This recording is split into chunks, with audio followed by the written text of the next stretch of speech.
Sabe aquelas pessoas que se você citar o nome de batismo dela, não necessariamente ela será identificada enquanto você olha para mim no Câmara Livre para trocar experiências como em toda semana, eu apresento Carlos André Rodrigues. André Turco, obrigado por ter vindo. Puxa, obrigado você. E eu fiquei muito feliz porque trazer o violão foi opcional, né? Porque normalmente quando convidam um músico para qualquer coisa, cara, leva o violão. Eu falo, pô, ainda bem que eu não sou médico, não, leva o estetoscópio, né? Então fiquei muito feliz. Obrigado pelo convite. Para a gente poder conversar um pouco. Você nasceu em São Paulo, ficou lá até os 10 anos e nos contava que o pai policial resolveu na aposentadoria ficar tranquilo e isso te trouxe a Bauru. Você chegou a perguntar para ele depois por que Bauru, por que essa cidade? Então, tiveram alguns motivos, assim, além do lugar tranquilo, que não era tão pequeno, né? E a minha irmã fazia direito numa faculdade de São Paulo, ou melhor, em Mogi das Cruzes, que era Brás Cubas, e ela conseguiu transferir para IT o curso. Então também isso também pesou na hora de vir para Bauru. Tem uma pergunta do programa que é: qual é a sua memória afetiva da infância? Eu vou adaptar ela para você diante da circunstância. Qual é a sua memória afetiva da infância que por alguma razão tem ligação com o que você faz com a música? Tem alguma coisa, um disco, uma música ou nada a ver a sua música ou a música que entrou em você entrou por outras razões, por outros caminhos?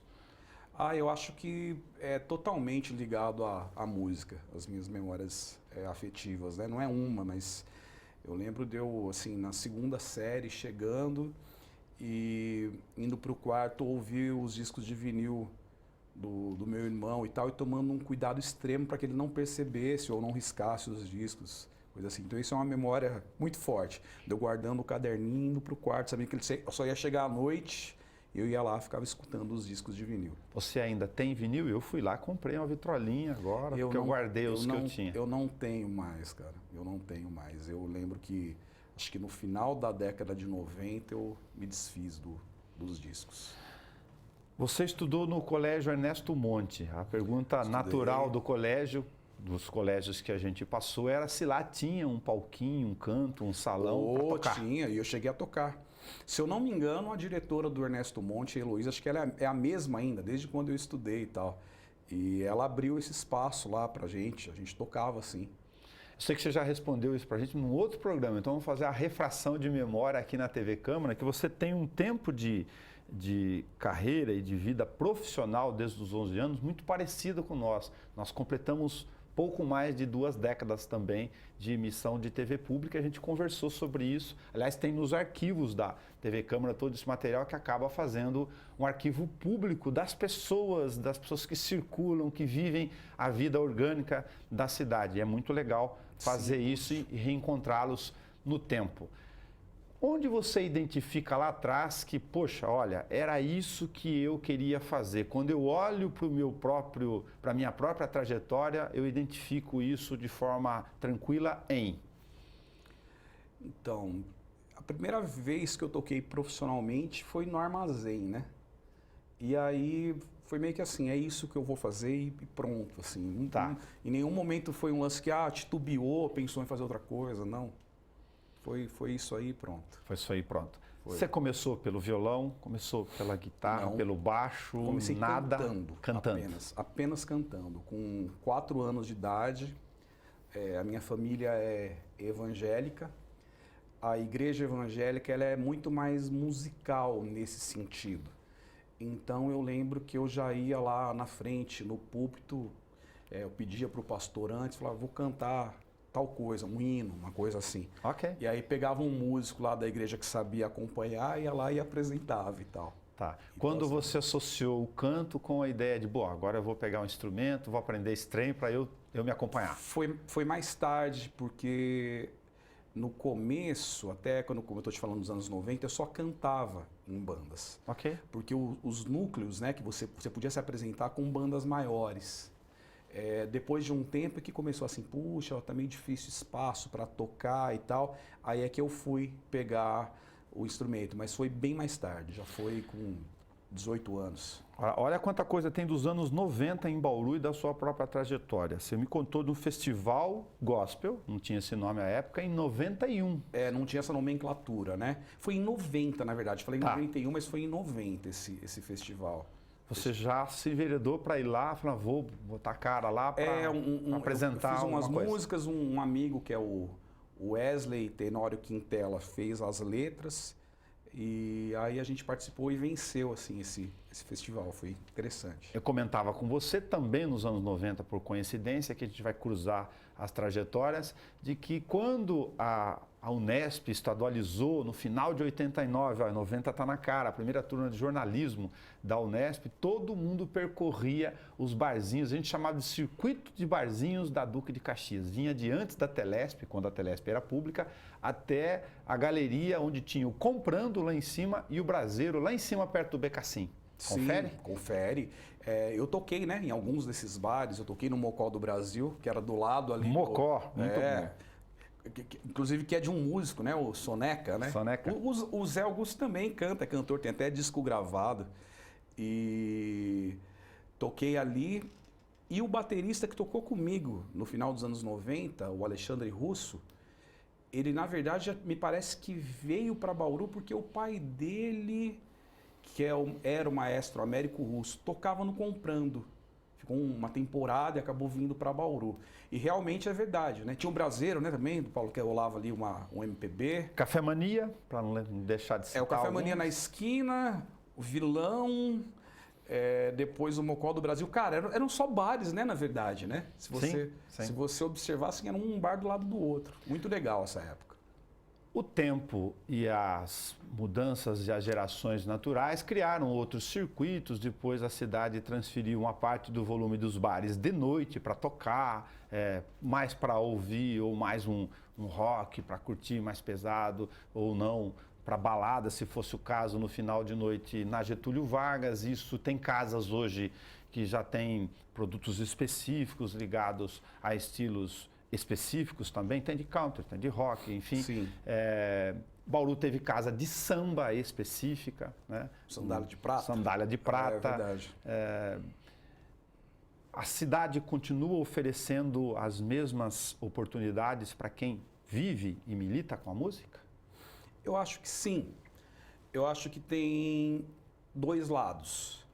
Primeiro, a democratização, ou melhor, o acesso, né? Ficou mais fácil para equipamento e tal. Então, qualquer barzinho hoje, o cara consegue montar uma pequena estrutura de som. Ou o próprio músico, hoje em dia, tem a sua pequena estrutura de som.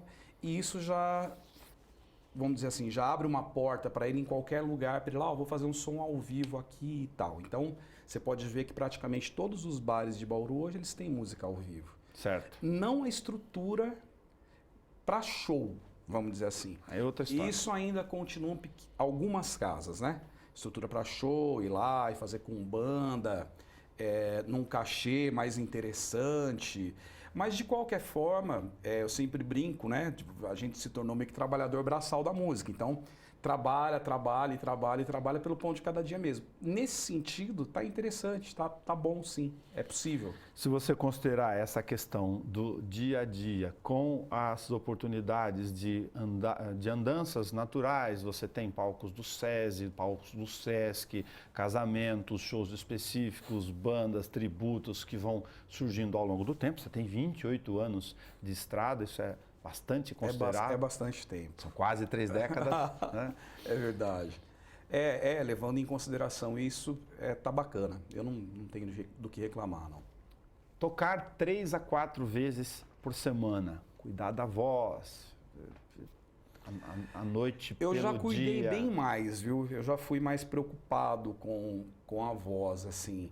Eu estudei, né? Canto, técnica vocal, na adolescência e tal. Hoje eu tomo alguns cuidados.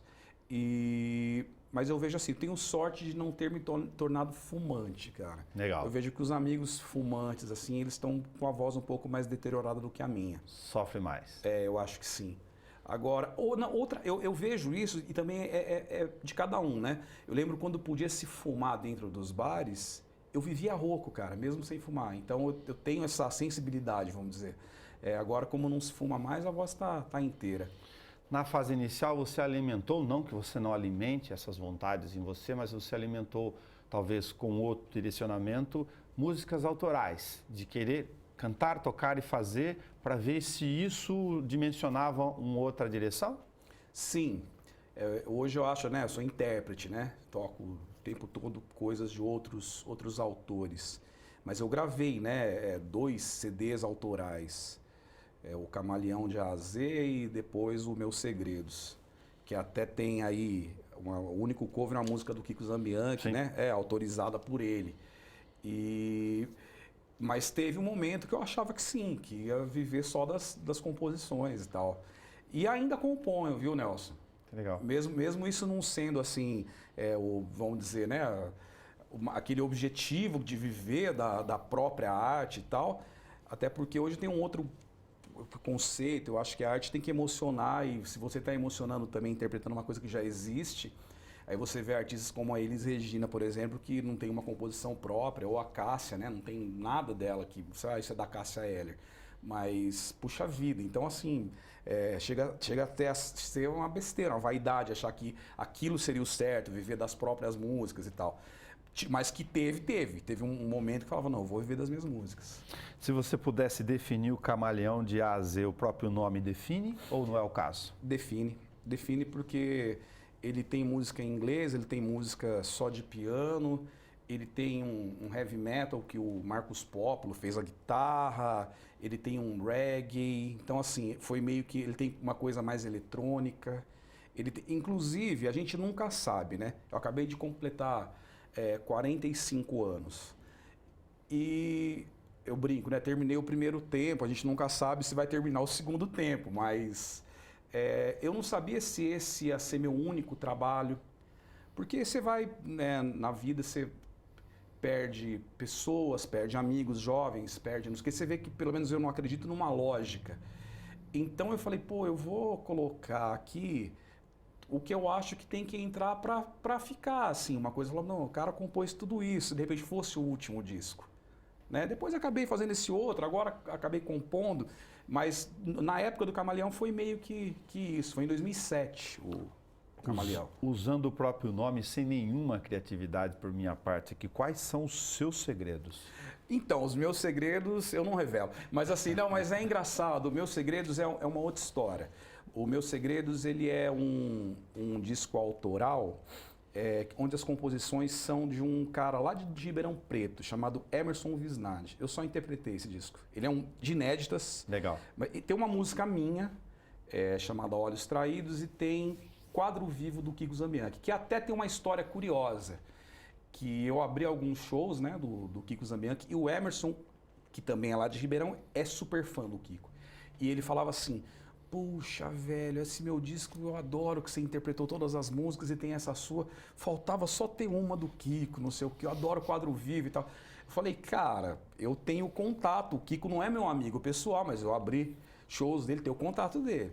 Aí entrei em contato, aí o Kiko, manda a gravação de uma música do disco e manda a gravação da minha música. E aí já autorizou, falou, cara, obrigado por gravar minha música, adorei a versão e tal. Então a história desse autoral é meio que essa, assim. Tá muito chato pensar na questão do dia a dia em relação a alguns rótulos que as pessoas colocam sobre a noite, sobre o músico. A gente, vamos pegar um lado um pouquinho do cidadão. De que o jovem que vai lá na noite, tem uma série de caricaturas que eu não vou mencionar, nenhuma delas aqui, ou não. A tua visão sobre o mundo 28 anos depois, nos palcos da moçada que vai da noite, tem muita falta de informação, confusão e outra coisa? Eu acho que sim, mas eu acho que isso não é exclusividade da noite, né? Eu acho que sim, mas não é exclusividade da arte ou da noite, ou de quem sai na noite, ou da moçada, antes fosse. Eu acho que é aquela velha história, né? O relógio gira assim, mas o pêndulo assim. Então parecia que ia ter uma coisa de progresso e parece que a gente teve um retrocesso ferrado aí numa série de conceitos, né? Mas tem, sim, os estigmas e tal, né? Mas vai ser sempre assim, né, cara? Não tem jeito, é cíclico. Não tem. A maioria das pessoas que estão de verdade nos lesando estão de terno e gravata. Só que você pode ver que as pessoas estão sempre preocupadas em soluções simples aí para combater os problemas do mundo, né? Ah, se os problemas estivessem na noite, né? Nossa, não é? Os vagalumes não nos deixam mentir para ficar brincando. Você sabe que a minha mãe hoje mora sozinha perto do Sesc ali, e ela é uma pessoa que já morou em vários lugares, e mesmo tendo um conceito conservador, entre aspas, uma vez a gente conversando, ela fez uma colocação interessante, tipo, nossa, né, eu vivi em vários lugares e eram lugares violentos, e você, de uma certa maneira, atribuía essa violência aos bares, ao pessoal bebendo e não sei o quê. E hoje ela mora num lugar que tem uma série de bares e que não tem violência. Então ela mesma conseguiu perceber que a violência é da pobreza, né? Eu fiz uma matéria há um tempo, Né, cara? bastante tempo, e sobre a discussão dos horários de fechamento de bares. Bares no sentido de vender só a cachaça e a cerveja mesmo à noite, em vários bairros da cidade. Tinha um negócio, não, tem que fechar 10 horas, tem que fechar meia-noite, a questão da lei do silêncio, tudo certo, o impacto de vizinhança, nós estamos tratando disso. Mas encontrei, na época, vários depoimentos iguais a esse, desse comentário da tua mãe. Falando, pelo amor de Deus, não fecha aqui o bar do Jair, não, na esquina, porque a escola termina às 10h30. Se ele fechar 10 da noite, vai ter problema, porque não tem iluminação aqui tem gente, eu me sinto segura. Pode parecer bobagem, mas não é. Mas é exatamente isso. Eu acho interessante. Eu, com 74 anos, consegui, depois de muito tempo, observar, fazer esse tipo de observação, né? É o que falta nas pessoas, na verdade, é observação. Turco, se você fosse divulgar um disco há 28 anos, você ia ter um trampo pra caramba para atingir um percentual pequeno do que você pode atingir hoje clicando. Você imaginou 28 anos depois que você podia mandar o trem? Não. Eu vou falar de fácil. menos do que 28 anos. Eu vou falar de 15 anos. Você lembra que eu rifei o meu carrinho lá, o meu Fusca, que até você fez uma matéria, Tem um lembra? documentário da TV Câmara, isso, a história do Fusca. a história do Turco. Fusca. E aí tá o meu lá, né? Dentro a história do Fusca mundial, né? Isso. Que eu, sempre dado a excentricidades, né? Sempre nesse lance. E era meu único carro, né? Sem condições financeiras de aquilo ser um carro de coleção. Ele era um carro de coleção, mas era meu único carro. Então, para fazer, hoje você consegue fazer um CD em casa. Mas eu nem sou fã do Dinho Ouro Preto, mas tem uma frase também. Inteligência ficou cega de tanta informação. Essa frase dele é forte. Porque parece que antes as pessoas buscavam, né? Informação e tal. E hoje, eu não sei, apesar de estar tudo a um clique, parece que está tudo mais descartável, Nelson. Então, não sei. Massificou, coloca um monte de informação o tempo inteiro, as pessoas estão alucinadas, não sabem separar, não tem tempo para separar e para checar. Pode ser uma armadilha. Eu acho. Você lembra da gente conversando da última vez, faz 10 anos, né, praticamente, que a gente conversou aqui, a gente falando de Vanderly, lembra? Aquelas coisas. Depois o Vanderly faleceu. Sim. E as pessoas não sabem disso até hoje, apesar de tudo. É um núcleo muito pequeno. Se você pensar num artista romântico brasileiro que chegou a tocar em novela. Então você vê que apesar desse acesso todo, ainda as coisas não chegam. Mesmo o que é popular, não chega. O que te aborrece na noite? O que me aborrece na noite? Eu gosto da noite em geral. Eu acho que as pessoas estão na noite mais, vamos dizer assim, despidas, né, de uma série de coisas. Você vê, claro, que muita euforia por conta do álcool, às vezes o sorriso é mais fácil e tal. Mas de dia o terno das pessoas às vezes não é mais sincero do que esse sorriso da noite, não. Em geral, eu ainda prefiro a noite. A esta altura tá fácil para você, tá incorporado naturalmente a ideia de que quando eu vou num barzinho em que as pessoas vão para beber, conversar e tem uma música de fundo, é música de fundo. Não é a música necessariamente para me ouvir? Eu acho que isso é uma coisa que me incomoda na noite. Eu acho que a música, ela, pelo menos para mim, ela sempre vai impactar. Já aconteceu de eu estar para conversar e parar de conversar porque a música me impactou de alguma maneira. O que, em geral, às vezes isso não, né, não acontece quando você está tocando. E, nesse sentido, é frustrante. Você tá lá apenas como se fosse sei lá, né, uma vitrola que faz um som de 3 horas, que é o que é humanamente possível fazer. Então tem esse lado, sim. Mas, em geral, é bacana. Em geral, é bacana. Você é mais pop, você é mais rock, não dá para fazer essa divisão desse jeito, é outra coisa, você é uma mistura de várias coisas? Eu acho que sim, eu acho que eu sou uma mistura de várias coisas. Acho que é bem a questão lá do camaleão de A a Z. Acho que não tem como eu dizer para você que eu acho que o trabalho do Gonzaguinha não é tão relevante para mim quanto o do Fred Mercury. Então, eu não estou nem falando o quanto os dois cantam, um canta muito bem, o outro de repente não é um grande cantor, mas estou falando da coisa em si. Para mim, que entendo português e que entendo a dimensão daquelas letras.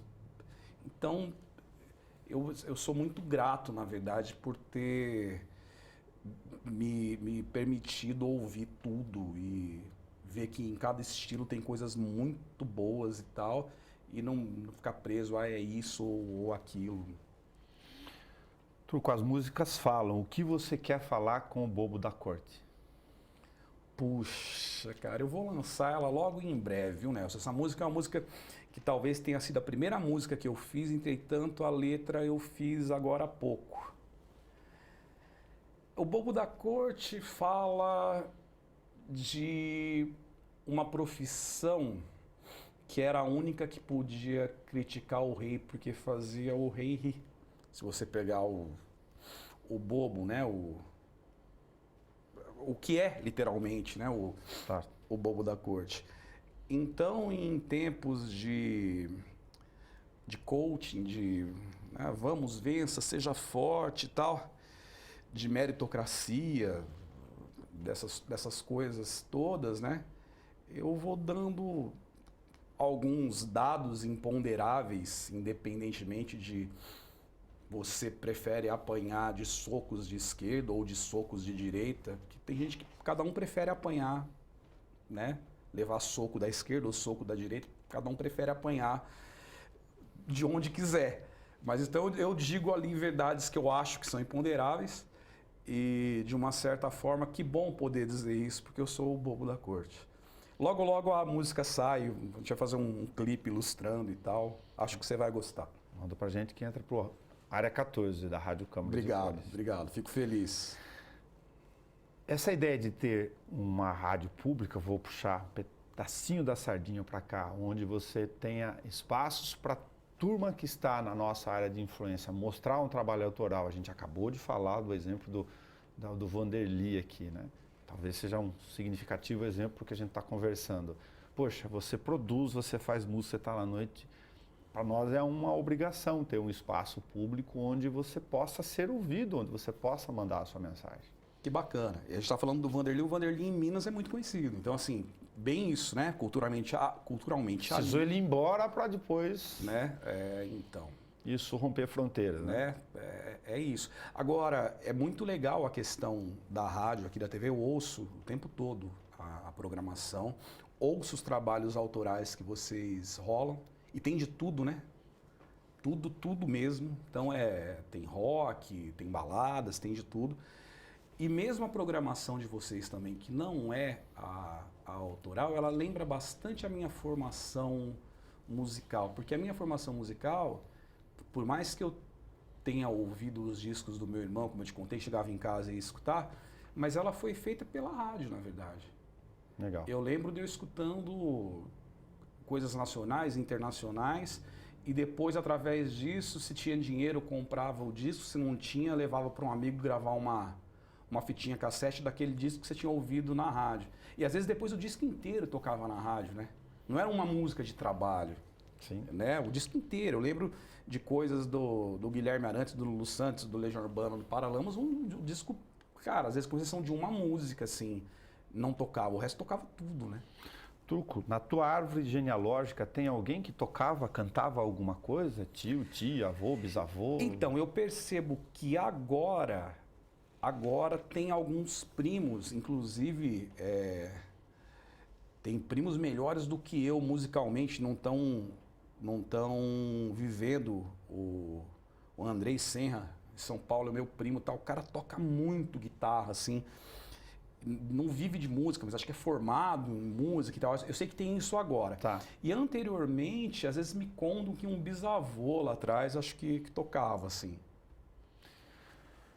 Muito legal. Carlos André Rodrigues, você trouxe o violão, era para bater papo, mas aí você quem fica inteiramente à vontade, mas antes de você pegar as cordas para se despedir junto com o Rafael Marobo, que nos acompanha lá na edição, muito obrigado por você ter vindo, e se eu não deixei você falar alguma coisa, por favor, fique à vontade. Não, falei acho que até demais e sou grato mesmo a você pelo convite. Rafael, conheci menino, continua menina ainda.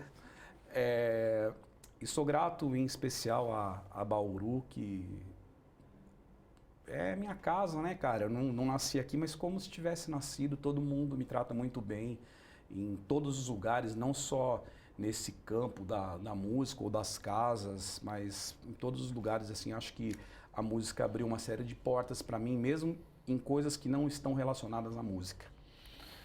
Carlos André Rodrigues, André Turco, muito obrigado, bom som. Puxa, brigadíssimo. Vamos tocar então uma moda, que essa aqui eu sei que você gosta, e que não é um rock and roll, mas é uma das músicas mais lindas que eu já...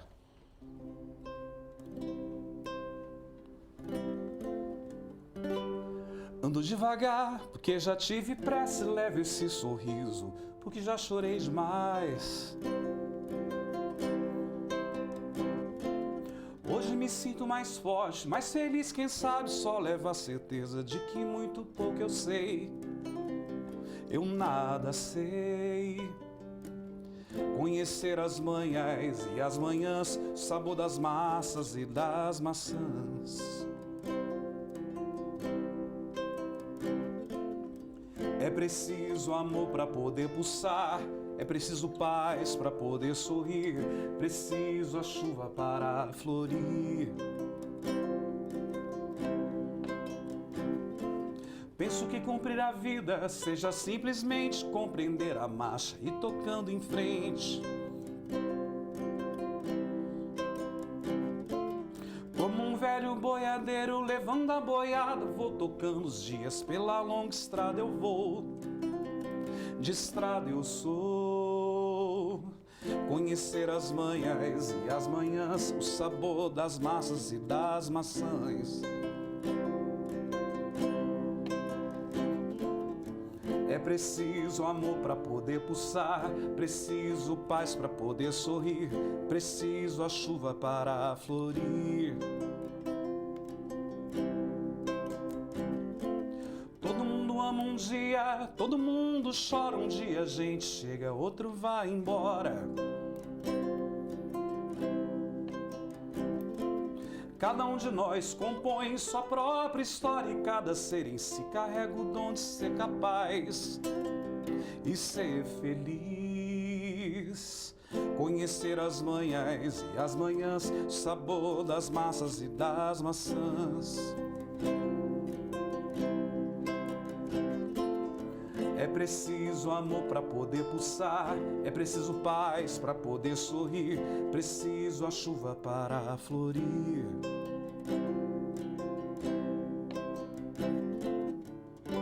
Ando devagar, que já tive pressa, leve esse sorriso, porque já chorei demais.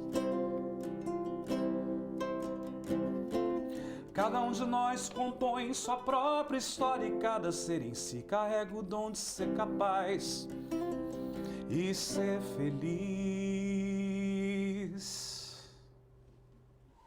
Muito obrigado, cara. Valeu, obrigado. Tocando em frente. Até o nosso próximo encontro.